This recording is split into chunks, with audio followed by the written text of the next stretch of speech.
सोचिए, अगर इस धरती पर एक ऐसा स्थान हो जहां पानी सिर्फ बहता नहीं बल्कि आपके अतीत को छूकर आपकी आत्मा तक पहुंच जाता हो, जहां हर लहर एक कहानी कहती हो और हर शाम हजारों दीपकों के बीच कुछ अनदेखी परछाइयां भी जलती हों। वो स्थान है हरिद्वार। सुबह की पहली किरण के साथ धुंध से ढका गंगा का किनारा, शंख की गूंज और मंत्रों की धीमी ध्वनि। गंगा यहां सिर्फ एक नदी नहीं, एक जीवित साक्षी है, हजारों वर्षों की आस्था की। कहते हैं समुद्र मंथन के समय अमृत की कुछ बूंदें धरती पर गिरी थीं और उन्हीं में से एक बूंद ने इस भूमि को पवित्र कर दिया। तभी से हरिद्वार सिर्फ एक शहर नहीं, एक आध्यात्मिक द्वार बन गया। शाम ढलती है, भीड़ बढ़ती है, घंटियां एक साथ गूंज उठती हैं।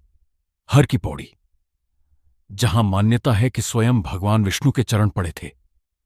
जब गंगा आरती शुरू होती है तो ऐसा लगता है जैसे समय ठहर गया हो।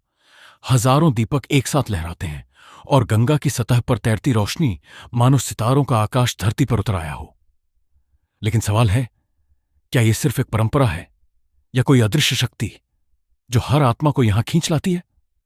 हर 12 साल में यह भूमि एक महासागर बन जाती है, लोगों का महासागर। कुंभ का मेला, करोड़ों लोग, एक आस्था, एक डुबकी। विज्ञान भी हैरान है, इतनी भीड़ फिर भी एक अजीब सी शांति, जैसे कोई अदृश्य ऊर्जा सबको एक सूत्र में बांध देती हो। ऊपर पहाड़ी पर मनसा देवी का मंदिर, जहां हर मनोकामना एक धागे में बंध जाती है।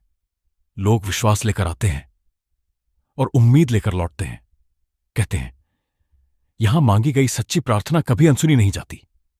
रात गहराती है, भीड़ लौट जाती है, लेकिन गंगा अब भी बह रही होती है।